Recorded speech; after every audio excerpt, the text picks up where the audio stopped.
Breaking news. It's back to school time. And as we look at this dimension of school, we kind of bring to mind the thought of report cards and are we meeting the standards?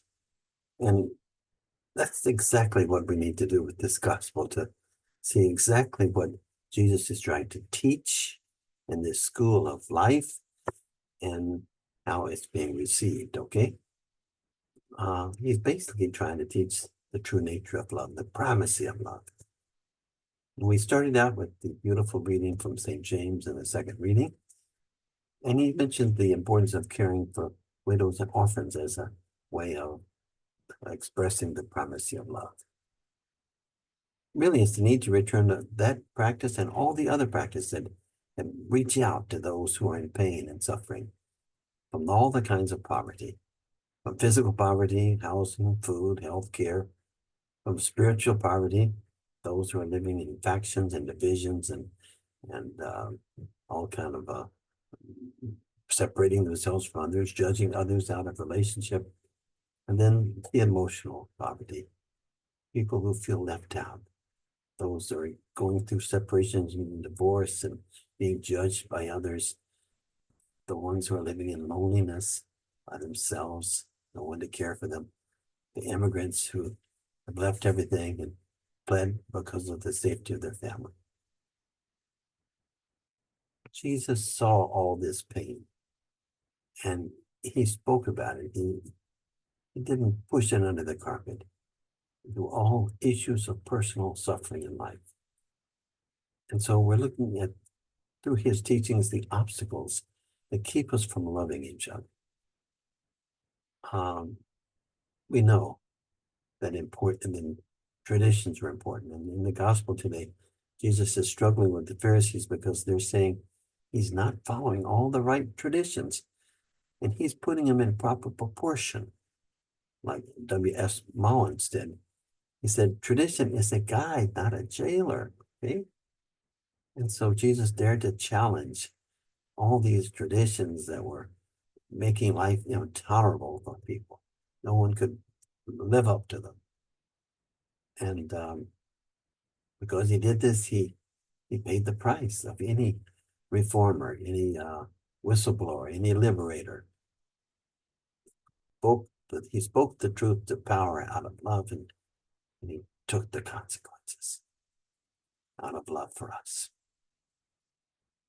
What he's saying is that the most important thing is to seek the reign of God, seek this new way of seeing everything. And it's kind of translated as this mutual reciprocal covenant of love, sorting out what's important and what's not, putting love into action at every point of the way. So we might ask, well, how was this teacher of Nazareth trying to get across this primacy of love?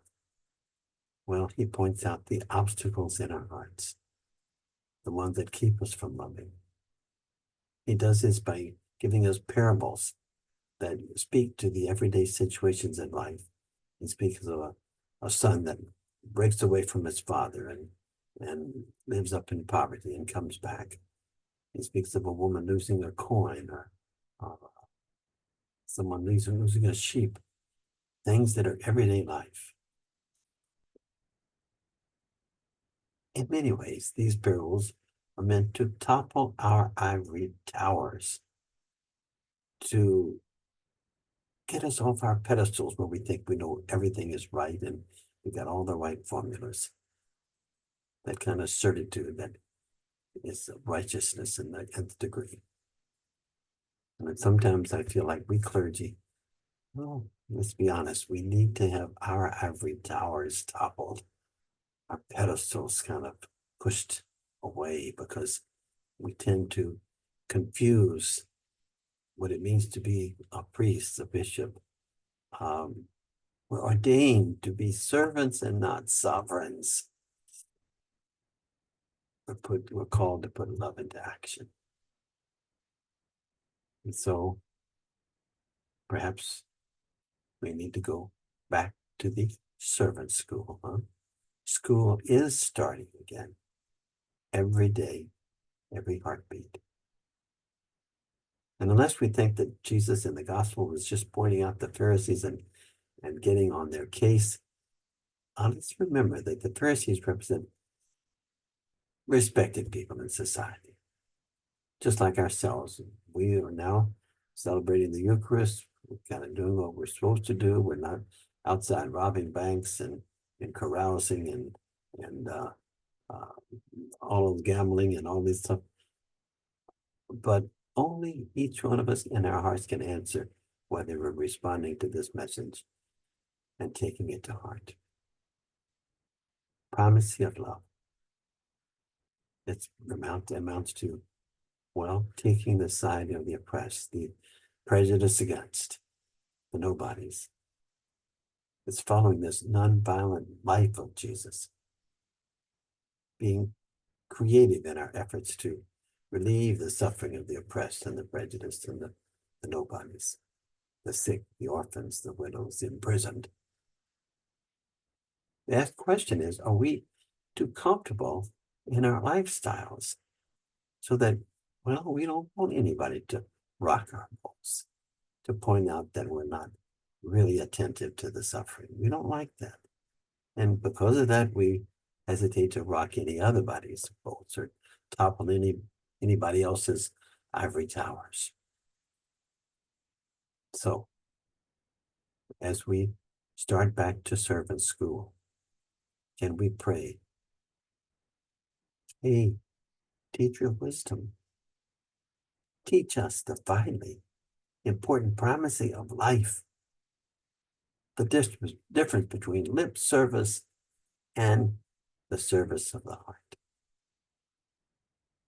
My friends, if we get very silent, can we hear the servant school bells ringing? And the question is, can we dare to listen for the